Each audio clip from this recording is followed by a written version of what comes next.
Classes change the way of learning में गिरदालाल सोनवाल जो आपको कंप्लीट रीजनिंग सब्जेक्ट पढ़ा रहा हूँ, जो आपको आपके सभी कंपटीशन एग्जाम के लिए हेल्प करने वाली है। और दोस्तों सब बढ़िया, आई होप सब बढ़िया होंगे, पढ़ाई वगैरह काफी अच्छी चल रही होगी।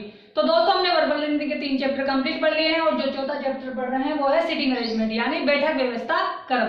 अगर आप चाहते हो मुझसे ऐसे ही कंप्लीट रीजनिंग सब्जेक्ट पढ़ना तो आप मेरे चैनल को सब्सक्राइब कर ले। नीचे रेड कलर का सब्सक्राइब बटन है, उस पर क्लिक करें और बेल आइकन को दबा दें, जिससे क्या होगा जो मेरे आने वाले वीडियोस हैं उनकी नोटिफिकेशन आप तक आ जाएगी। और दोस्तों अगर आपके कोई फ्रेंड सर्किल में, नेबर सर्किल में, ब्लड सर्किल में या आपके सोशल मीडिया पर कोई भी कंपटीशन एग्जाम, रिप्लेसमेंट एग्जाम या सीईटी एग्जाम की तैयारी कर रहा है तो आप हमारे वीडियोस को शेयर जरूर करें। तो दोस्तों शुरू करते हैं आज की क्लास को। दोस्तों मोबाइल को हॉरिजॉन्टल मोड पे लेके देखें ताकि चीजें आपको अच्छे से दिखाई दे। तो दोस्तों 3 चैप्टर हमने कंप्लीट कर लिए हैं। चौथा चैप्टर जो पढ़ रहे हैं वो है सिटिंग अरेंजमेंट। इस चैप्टर की काफी क्लासेस पीछे हो चुकी है और आज की जिस क्लास में हम 56वें क्वेश्चन को डिस्कस करेंगे। ठीक है, जो विद्यार्थी आज की क्लास को देख रहा है मेरा उससे विशेष अनुरोध है कि जाके वो पहले पीछे की क्लासेस को देखे, क्योंकि एक सिटिंग अरेंजमेंट को सोल्व करने के लिए हमें जो बेसिक चीजों की आवश्यकता होती है वो मैंने पीछे की क्लास में काफी अच्छे से बताया है। तो दोस्तों हमने पिछली क्लासेस में 55 क्वेश्चन कर लिए हैं और आज हम 56वां क्वेश्चन डिस्कस करेंगे।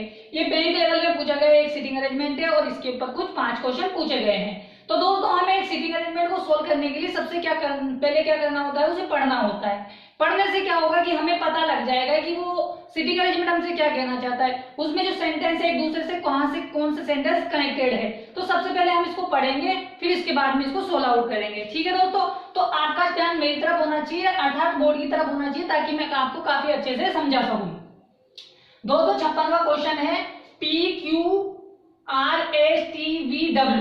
उत्तर की ओर मुंह करके एक सीधी पंक्ति में बैठे हैं। ठीक है, PQRSTV और W उत्तर की ओर मुख करके एक सीधी पंक्ति में बैठे हैं। ठीक है, उनमें से प्रत्येक एक ही इमारत की अलग अलग मंजिल पर रहता है। ठीक है, एक इमारत है जिसकी अलग अलग मंजिल पर रहते हैं। देखो कितने लोग हैं, 1 2 3 4 5 6 7 लोग हैं। ठीक है, जिनमें 1 से 7 तक नंबर है, मतलब 7 लोग हैं, 7 व्यक्ति है जो 7 मंजिल है उसमें रहते हैं एक इमारत की। ठीक है, उसके बाद कह रहा है कि Q 6ठी मंजिल पर रह रहे व्यक्ति के बाएं को चौथा स्थान पर बैठा है। ठीक है, Q एवं W के बीच में केवल एक व्यक्ति बैठा है।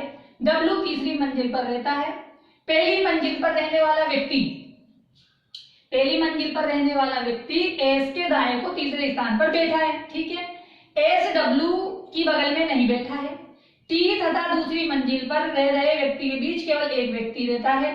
P R एक दूसरे के बगल में बैठे हैं। P 6ठी मंजिल पर नहीं रहता है। जो 5वीं मंजिल पर रहता है वह 7वीं मंजिल पर रहने वाले व्यक्ति के दाएं को तीसरे स्थान पर बैठा है। ठीक है, यानी रहता है, बैठा है, रहता है। ठीक है, ये बात बोली गई है। तो दोस्तों हमने क्या किया, सिटिंग अरेंजमेंट को पढ़ा। इसमें क्या कहा, 7 लोग हैं जो एक उत्तर की मुंह करके एक सीधी पंक्ति में बैठे हैं। ठीक है, एक इमारत की अलग अलग मंजिल में रहते हैं। ठीक है, और जिसमें 1 से 7 नंबर की मंजिलें हैं। ठीक है, अब हमें कुछ इंफॉर्मेशन दी है। तो दोस्तों हमें ये देखना है कि सिटिंग अरेंजमेंट को हम कहां से सोल्व करें ताकि ये हमारी सोल्व हो जाए। तो हमें इसको क्या करना है, हमें देखना है कि भाई सेंटेंस कहां से कनेक्टेड हो रहे हैं। देखो दोस्तों पहली लाइन में Q और 6ठी मंजिल की बात हो रही है। जब हम आगे वाली बात करते हैं Q और W की बात हो रही है, तो यहाँ से देखो Q कनेक्टेड मिला। फिर जब हम आगे गए तो आगे हमें W मिला, तो यहाँ से W कनेक्टेड मिला। फिर जब हम थोड़ा आगे गए तो हमें S और W और S कनेक्टेड मिला। ठीक है, फिर हमारे को आगे जाते हैं तो और आगे कुछ और इंफॉर्मेशन मिल जाएगी। तो हमें ये पता लगा कि जो हमारी सिटिंग अरेंजमेंट है वो शुरू से ही सोल्व होती हुई जा रही है। ठीक है दोस्तों, 90% तो सिटिंग अरेंजमेंट शुरू से कनेक्टेड मिल जाती है, पर 10% ऐसा होता है कि वो शुरू में कनेक्ट ना मिलके थोड़ा आगे से कनेक्ट 1-2 लाइनों के बाद में मिल जाए। ठीक है, तो हम इसको सोल्व करना शुरू करते हैं। तो दोस्तों 7 लोग हैं, उत्तर की मुख करके खड़े हुए हैं, एक इमारत बैठे हुए हैं, सॉरी, या फिर बैठे रहते हैं। और वो क्या करते हैं, एक मंजिल की 7 मंजिल में रहते हैं। एक इमारत में 7 मंजिल है उसमें रहते हैं। अब देखो क्या कह रहा है कि Q 6ठी मंजिल पर रह रहे व्यक्ति के बाएं को चौथे स्थान पर है। ठीक है दोस्तों मैंने आपको हमेशा बताया कि जब भी 2 व्यक्ति एक साथ आ जाए, भाई 6ठी मंजिल पर कोई व्यक्ति रह रहा होगा, कोई भी हो रह रहा होगा, तो दोनों एक दूसरे के पास में है। क्योंकि इसमें लिखा हुआ है कि क्यू छठी मंजिल पर रहने वाले व्यक्ति के दाएं को चौथे स्थान पर है। जब दो व्यक्ति कभी भी साथ आ जाएं तो सबसे पहले आगे वाले व्यक्ति को, दूसरे वाले व्यक्ति को बिठाएंगे, किसको? छठी मंजिल पर रहने वाले को। तो दोस्तों सबसे पहले हमें क्या करना है? छठी मंजिल पर रहने वाले व्यक्ति को बिठाना है। ठीक है, तो हमें क्या करना है? सबसे पहले ये उत्तर की तरफ मुंह है, हमें किसे बिठाना है? छठी मंजिल पर रहने वाला। अब देखो छठी मंजिल पर कोई रहता है, ठीक है, हमें नहीं पता कौन है, पर रहता तो है। अब उसके बाद क्या बोला है कि क्यू छठी मंजिल पर रहने वाले के बाएं को चौथे स्थान पर है। देखो दोस्तों, इसके बायां इधर वाला है, इसका दायां इधर वाला है, ठीक है, क्योंकि उत्तर की तरफ मुख है। आपका राइट इनका राइट होगा, इनका राइट आपका राइट होगा, ठीक है। अब इसके बायां यानी इधर चलना है, 4 कदम चलना है, यानी 4 मंजिल चलना है, ठीक है। तो 1 2 3, ठीक है, और 4 मंजिल चला मैं, 1 2 3 4 चौथी मंजिल पे कौन रहता है? क्यू रहता है, ठीक है। तो क्यू यहाँ रहता है, मुझे पता नहीं कौन सी मंजिल है, पर हाँ चौथे स्थान पर बैठा हुआ है। अब देखो दोस्तों, अब क्या होगा? अब क्या कह रहा है कि Q और W के बीच में केवल एक व्यक्ति बैठा है। देखो दोस्तों, W यहाँ बैठा है, Q यहाँ बैठा हुआ है, तो Q और W के बीच में एक व्यक्ति है। देखो दोस्तों, एक कंडीशन तो ये है कि मैं W को यहाँ पे बिठा दूं, क्योंकि हमारे पास देखो भी कितने लोग आए हैं, 1 2 3 4 5 7 लोग थे, तो मैंने एक बार तो यहाँ बिठा दिया W को। क्या ऐसा नहीं हो सकता दोस्तों W इधर की साइड बैठ जाए? भाई एक व्यक्ति इधर और बैठ जाए और यहाँ पे कौन बैठ जाए? W बैठ जाए। क्या दो कंडीशन नहीं हो सकती क्या कि भाई Q के इस तरफ W बैठ जाए या फिर इस तरफ W बैठ जाए? क्योंकि उसने दाया बाया तो दिया नहीं है, उसने सिर्फ ऐसा कहा है कि Q और W के बीच में एक व्यक्ति बैठा है। तो कंडीशन दो बन सकती है कि W इधर भी बैठ सकता है, W उधर भी बैठ सकता है, ठीक है। तो हमें क्या करना पड़ेगा? एक कंडीशन ये वाली माननी पड़ेगी जिसमें Q के इधर W रहेगा, और एक कंडीशन क्या माननी पड़ेगी? Q W उधर रहेगा, ठीक है। यहाँ तक कोई परेशानी आपको नहीं आई होगी। अब देखो दोस्तों, हमें क्या करना है? इस कंडीशन को हटाना है। हमें एक कंडीशन तो ये मान ली, ठीक है, कि ये कंडीशन ये है, और एक कंडीशन ये बना लेते हैं। कहाँ वाली? ये वाली, 1 2 3, ठीक है। ये छठी मंजिल पे था, छठी मंजिल के 4 मंजिल इधर लेंगे, 3 और 4। यहाँ पे कौन बैठा है? Q बैठा है। ऊपर हमने Q और W के बीच में एक व्यक्ति मान लिया, तो एक व्यक्ति इधर मान लेंगे, क्योंकि हो सकता है कि व्यक्ति इधर भी बैठा हो, ठीक है दोस्तों। तो यहां तक आपको चीजें समझ में आ गई होगी कि सिर्फ हमने क्या किया है, अभी तक दो व्यक्तियों को बिठाया है कि छठी मंजिल पर रहने वाले के बाएं चौथे स्थान पर कौन बैठा है? W बैठा है। W और Q के बीच में एक व्यक्ति है। तो पहली कंडीशन ये निकल के आई थी और एक कंडीशन ये निकल के आई थी, तो दो हमारे पास कंडीशन ये निकल के आ गई, एक ये कंडीशन ये कंडीशन, या तो ये कंडीशन सही होगी या फिर यह कंडीशन सही होगी। अभी देखो हमारे पास यहाँ 5 लोग बैठे हुए हैं और यहाँ 7 लोग बैठ चुके हैं, ठीक है। 7 लोगों की बात हुई है, 7 लोग बैठ चुके हैं। अब आगे सोल्व करते हैं, आगे क्या कह रहा है? अब आगे कह रहा है कि W तीसरी मंजिल पर रहता है। दोस्तों W कौन सी पे रहता है? तीसरी मंजिल पर रहता है। W कौन सी पे रहता है? तीसरी मंजिल पर रहता है। यहां तक आपको कोई समस्या नहीं आई होगी। अब देखो, अब क्या कह रहा है कि W तीसरी मंजिल पर रहता है, पहली मंजिल पर रहने वाला व्यक्ति S के दाएं को तीसरे स्थान पर है, ठीक है। हमें नहीं पता कि S कहाँ बैठेगा, क्योंकि बहुत सारी कंडीशनें हैं। हमें सिर्फ अभी इनसे रिलेटेड कंडीशन लेनी है जो इनसे कनेक्टेड हो, तो हम इसको छोड़ देंगे, होल्ड रखेंगे। आगे बोल रहा है कि S W की बगल में नहीं बैठा है, ठीक है। अब देखो W की बगल में S नहीं बैठा है, भाई S यहाँ नहीं बैठ सकता। पहले ऊपर वाली देख लो। देखो दोस्तों, एक कंडीशन ये है कि W की बगल में नहीं बैठ सकता S, एक तो S यहाँ नहीं बैठ सकता और S यहाँ नहीं बैठ सकता, ठीक है। दो कंडीशन हो गई कि S यहाँ नहीं बैठेगा और ये S यहाँ नहीं बैठेगा। अगर मान लो दोस्तों हम S को यहाँ बिठा दें, मान लो कि हम S को यहाँ बिठा दें, तो S के दाएं को तीसरे स्थान पर कौन बैठा है? पहली मंजिल पर रहने वाला बैठा है। अब देखो दोस्तों, अगर हमने यहाँ पे किसको बिठा दिया? S को, तो हमें दाएं जाना पड़ेगा, 3 मंजिल लेनी पड़ेगी, 1 2 और 3। तो यहाँ पे कौन सा आएगा? पहली मंजिल वाला आ जाएगा। लेकिन अब क्या लोग गिनो, क्या टोटल लोग कितने हो रहे हैं? टोटल लोग 1 2 3 4 5 6 7 8 हो गए। लेकिन कंडीशन तो हमारे को 7 लोगों की बनानी है, मगर हम S को भी यहाँ बिठाते हैं तो यहाँ से हमारे पास 8 लोग हो जाते हैं। यहाँ वो बैठ नहीं सकता है, तो हमें क्या करना पड़ेगा? हमें उसको इधर लाना पड़ेगा। किसको? S को। तब हम कहीं बिठा सकते हैं। तो मैंने क्या किया, इसको मिटा दिया। भाई एस यहाँ नहीं बैठ सकता क्योंकि यहाँ पे भी कंडीशन नहीं बनेगी। तो मैंने क्या किया, यहां से हटाकर एस को मैंने इधर ले लिया।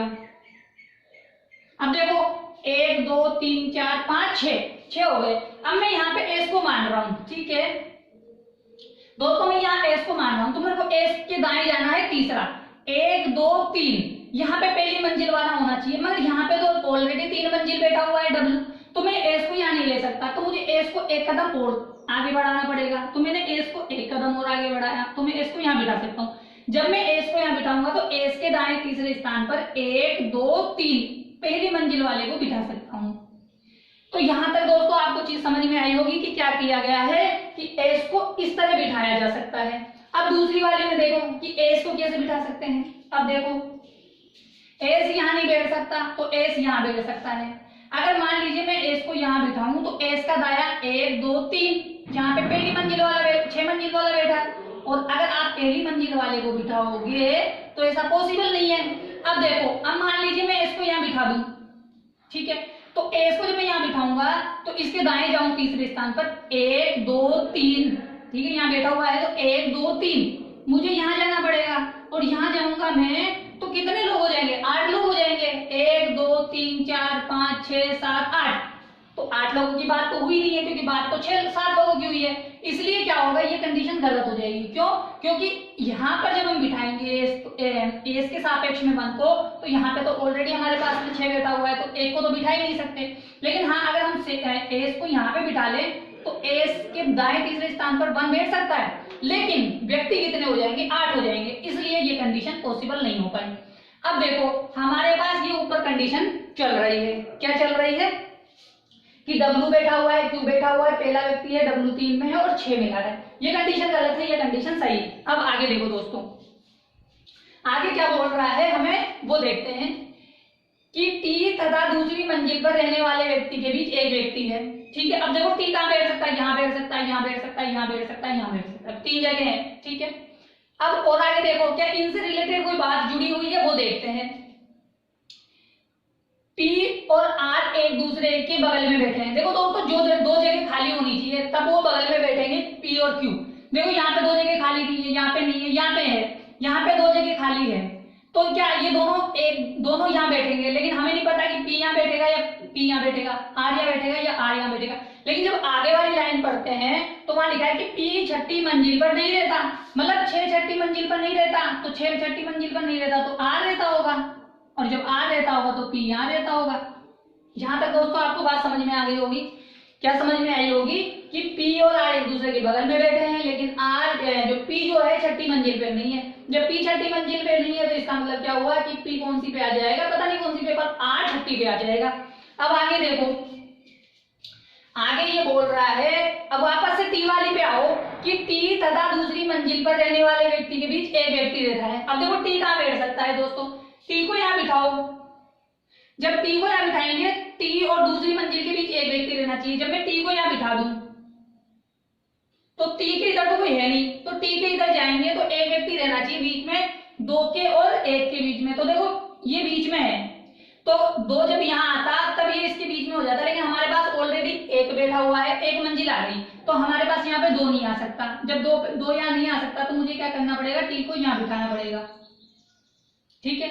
अब कंडीशन 2 बनी कि भाई T और 2 के बीच में एक व्यक्ति है। एक कंडीशन ये है कि 2 यहाँ आ सकता है, एक कंडीशन ये है कि 2 यहाँ आ सकता है।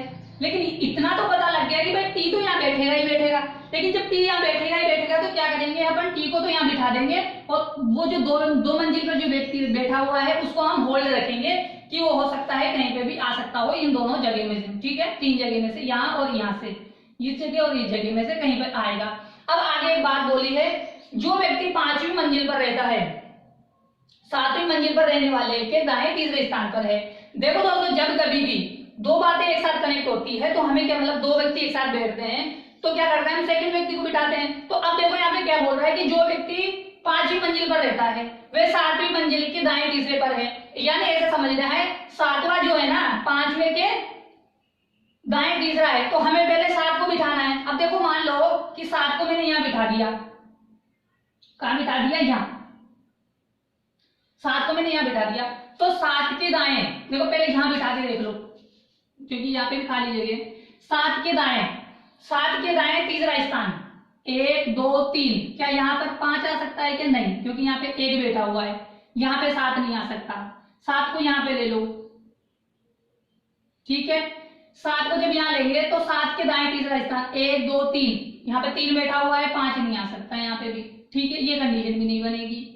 अब ये जगह बची तो यहाँ पे हम बिठा दें किसको? 7 को, ठीक है। तो 7 के दाएं 1 2 3, यहाँ पे 5 की जगह खाली है तो यहाँ पे 5 बैठ सकता है। अब एक बात बोली गई थी कि टी और दूसरी के बीच में एक व्यक्ति है। अब देखो यहाँ पे तो कौन बैठ गया? 5 बैठ गया, तो यहाँ पर हम चाले तो यहाँ पर दूसरी मंजिल वाला आ सकता है, बिल्कुल आ सकता है, क्योंकि अब टी और दूसरी मंजिल पर रहने वाले के बीच में एक व्यक्ति रहता है जो WQ है, जो 7वीं मंजिल पर रहता है। अब आगे चलो दोस्तों, बचा हुआ जो जगह है, जो बची हुई जगह होती है वो जो डिस्कस नहीं किया गया है वो व्यक्ति आ जाता है। देखो कौन आ गया? बी आ गया, बी यहाँ आ जाएगा। और जो बची हुई इमारत है वो किसके लिए हो जाएगी? जो व्यक्ति अभी तक जिसकी इमारत अभी डिस्कस नहीं हुई है। देखो पहली आ गई, दूसरी आ गई, तीसरी आ गई, चौथी नहीं आई, तो चौथी मंजिल पर कौन रहेगा? एस रहेगा। तो यहां तक दोस्तों आपको बातें समझ में आ गई होगी और ये सीटिंग अरेंजमेंट सोल्व हो गई, ठीक है। आई होप आपको समझ में आया होगा किस प्रकार इसको सोल्व किया गया है, ठीक है। R 6 में है, P 5 में है, W 3 में है, T 1 में है, Q 7 में है, V 2 में है और S 4 में है। अब दोस्तों इससे रिलेटेड जो क्वेश्चन एग्जाम में पूछे गए हैं हम उनके बारे में डिस्कस करेंगे। तो आप लोग तैयार हैं कि आपको समझ में आ चुकी है। अब हम इससे रिलेटेड जो क्वेश्चन पूछे गए हैं हम उनका आंसर देने के लिए तैयार है। अब स्क्रीन पे क्वेश्चन आने वाले हैं, आप लोग तैयार हो जाइए उनका आंसर देने के लिए, ठीक है दोस्तों। तो आप तैयार हैं?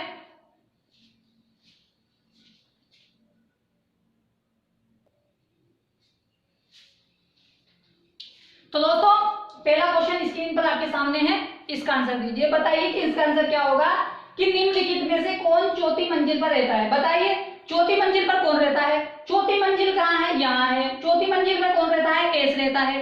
एस हमारा ऑप्शन कौन सा है? चौथा है। तो हमारा आंसर क्या हो जाएगा? एस हो जाएगा। आया दोस्तों समझ में? आई होप आपको दोस्तों समझ में आ गया होगा कि हमारा आंसर क्या होगा? चौथा होगा एस। एस हमारे चौथी मंजिल पर रहता है। आई होप दोस्तों क्वेश्चन आपको समझ में आया होगा कि किस प्रकार का क्वेश्चन पूछा गया है। आप इसका स्क्रीनशॉट ले लो, फिर अपन आगे वाला क्वेश्चन करते हैं, ठीक है दोस्तों। आप इसका स्क्रीनशॉट ले लो, ठीक है।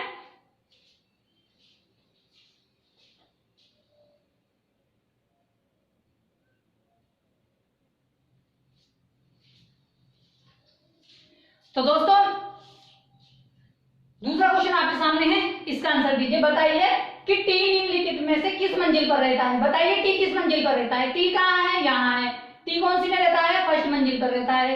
फर्स्ट मंजिल कौन सी है? पहला ऑप्शन है, ठीक है दोस्तों। तो समझ में आया? आई होप आपको समझ में आ गया होगा कि इसका आंसर क्या होगा, ठीक है। समझ में आ गया है? इसका स्क्रीनशॉट ले लो, फिर अपन आगे वाला क्वेश्चन करते हैं, ठीक है दोस्तों। आप इसका स्क्रीनशॉट ले लो, फिर अपन आगे वाला क्वेश्चन करते हैं, ठीक है।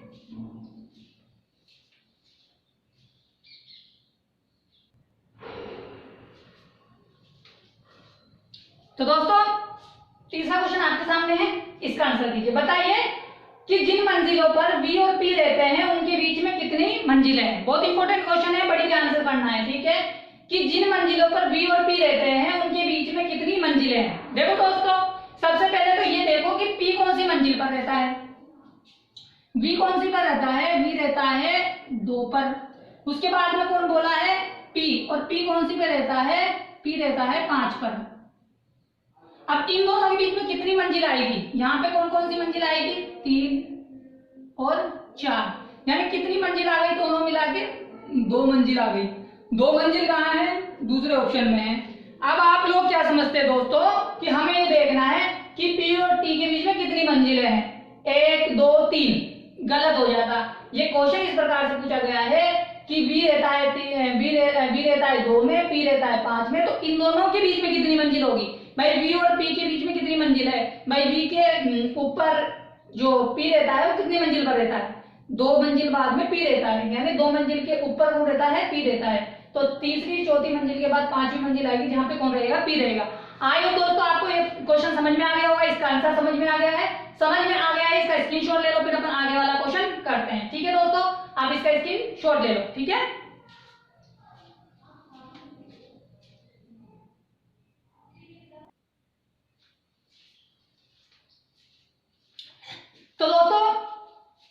चौथा और पांचवा क्वेश्चन इस प्रकार से दिया गया है, ठीक है, इस सीटिंग अरेंजमेंट से इस प्रकार दिया गया है, इसको ध्यान से पढ़ना है और इसका आंसर देना है, ठीक है दोस्तों। देखो क्या कह रहा है कि दी गई व्यवस्था के आधार पर निम्नलिखित 5 में से 4 किसी प्रकार समान है, इसलिए उनका एक समूह बनता है, वह कौन सा है जो इस समूह में शामिल नहीं है। दोस्तों देखो 3 क्वेश्चन पीछे कर लिए हैं, जो चौथा और पांचवा क्वेश्चन है ना वो एक समूह पे आधारित है, ठीक है। इनमें से 4 एक समान है, इसमें से 4 एक समान है, इसमें से एक भिन्न है, इसमें से एक भिन्न है। अब हमें वो पता लगाना है कि वो भिन्न कौन सा है, ठीक है। तो पहले चौथा क्वेश्चन देखो, चौथा क्वेश्चन में दे रखा है डब्ल्यू। डब्ल्यू कौन से पे देता है, देखो एक विषम वाले क्रमांक पर देता है, ठीक है। टी कहां पे देता है, टी भी एक विषम पर है। एस कहां है, एस एक सम पर है, ठीक है। एस किस पर है, एक सम पर है। पी किस पर है, पी एक विषम पर है, ठीक है। क्यू कितने पे है, 7 पे है, जो भी एक विषम है। यानी एस को छोड़ के ये जो सब हैं ये सब किस पे रहते हैं, ये सम वाले पे रहते हैं। किस पे रहते हैं, सम मंजिल पर रहते हैं। मगर जो एस है वो किस पे रहता है, सॉरी ये सब विषम पर रहते हैं, ठीक है। और जो सम एस है वो किस पे रहता है, सम मंजिल पर रहता है, ठीक है। इसलिए हमारा आंसर क्या हो जाएगा, सम मंजिल वाला, यानी एस हो जाएगा हमारा आंसर, ठीक है। समझ में आ गया। अब ये वाला देखो पांचवा, इसमें भी वही है, 4 एक समान है और एक भिन्न है, उसका पता लगाना है, ठीक है। अब देखो टी और दूसरी मंजिल, देखो टी कहाँ है, यहाँ है, और दूसरी मंजिल इधर है, यानी टी के बाएं दूसरे स्थान पर कौन बैठा हुआ है, बी बैठा हुआ है, यानी दूसरी मंजिल वाला। अब आर और सातवीं, आर यहाँ है, सातवीं यहाँ है, यानी बाएं हैं पर कौन से स्थान पर, चौथे स्थान पर। चलो इसके भी बाएं हैं, इसके भी बाएं हैं, इसके बाएं दूसरा था, इसके दाएं चौथा है, यानी यहाँ पे एक व्यक्ति बीच में था, यहाँ 2 व्यक्ति बीच में है, बाएं तो है, ठीक है। अब बोल रहा है बी और तीसरी मंजिल, देखो कहाँ है, बी यहाँ है, तीसरी मंजिल। अब ये दाया आ गया, दाया आ गया, इसका मतलब 2 व्यक्ति बीच में है। चलो ठीक है, इसमें 3 व्यक्ति बीच में थे, इसके ऊपर वाले में आर और सातवीं के बीच में, और यहाँ ऊपर टी वाले के बीच में बाएं से 2 थे, और इसमें तीसरी वाली में क्या है, दाएं से 2 है। अब सातवीं देखो, एस और पांचवी, एस यहाँ है, पांचवी, यहाँ पे 4 लोग बीच में आ गए, ठीक है। मतलब कंडीशन है बैठ नहीं रही है, कोई एक दूसरे से कनेक्टेड सही नहीं बैठा। और देखो क्यू, क्यू कौन सी पे, क्यू और छठी, क्यू और छठी, इसके बीच में 3 व्यक्ति है, मतलब कंडीशन है ये वाली तो बैठ ही नहीं पाई एक दूसरे के दाएं बाएं। अब देखो टी कौन सी मंजिल पर रहता है, पहली पर, और टी का क्या दिया है, दूसरी मंजिल, यानी टी की मंजिल को एक बढ़ा दिया गया है, ठीक है। आर कौन सी पर है, आर है छठी पर, यहाँ क्या दिया है, 7, यानी एक मंजिल बढ़ा दी गई है। उसके बाद दे रखा है वी, वी कौन सी पर है, दूसरी पर, और यहाँ क्या दिया है, तीसरी, यानी एक मंजिल बढ़ा दी गई है। उसके बाद में कौन है, एस, एस कितने पे है, 4 पे, यहाँ क्या दिया है, 5, यानी इन सभी मंजिलों में क्या किया गया है, एक बढ़ा दिया गया है, 1 क्या किया गया है, प्लस किया गया है, ठीक है। यानी इन मंजिलों पे ऊपर के चारों में क्या किया है, उनकी मंजिलों में +1 किया गया है। अब आगे देखो क्यू, क्यू कितने पे है, 7 पे, और क्यू यहाँ पे कितने पे है, 6 पे, तो यानी क्यू की मंजिल को तो क्या कर दिया गया है, क्यू की मंजिल को तो 1 कम कर दिया गया है, और ऊपर जो चारों है उनकी एक एक मंजिल को बढ़ा दिया गया है, यानी ऊपर वाले एक समान हुए और क्यू इनसे भिन्न हो गया। तो हमारा आंसर क्या हो जाएगा, क्यू वाला हो जाएगा, यानी 5 आंसर, 5वां वाला क्यू। तो आई हो दोस्तों आपको समझ में आया होगा ये क्वेश्चन। ये इस प्रकार से पेन में पूछा गया था कि 2 क्वेश्चन को एक साथ पूछा गया था, ठीक है। अगर आपको ये समझ में आ गया है, आप इसका स्क्रीनशॉट ले लो, फिर अपन आगे वाला क्वेश्चन करते हैं, ठीक है दोस्तों। आप इसका स्क्रीनशॉट ले लो, ठीक है, फिर आगे वाला क्वेश्चन करते हैं।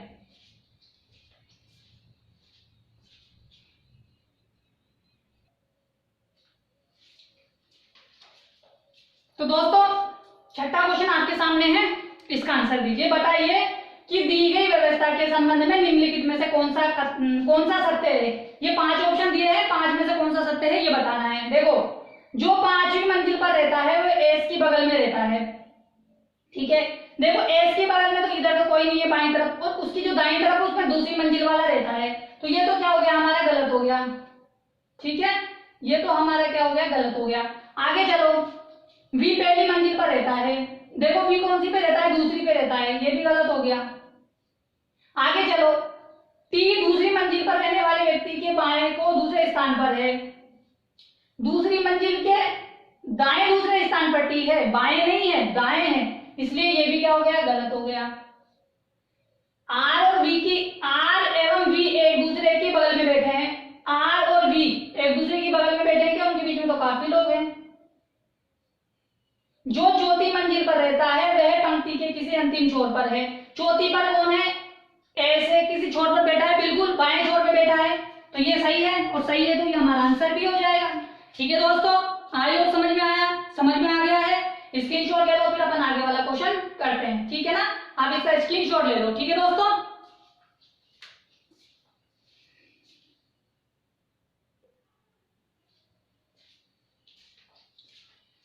तो दोस्तों ये 7वां क्वेश्चन है इस सीटिंग अरेंजमेंट से रिलेटेड जो एग्जाम में पूछा गया है। बताइए, इसका आंसर दीजिए। काफी इंपॉर्टेंट क्वेश्चन है कि यदि सभी व्यक्तियों को सबसे नीचे मंजिल से सबसे ऊपरी मंजिल में वर्ण अनुक्रम से बिठाया जाए, अर्थात कैसे, P को पहली, Q को दूसरी और अनंत अंत में W को 7वीं मंजिल पर, तो मूल अवस्था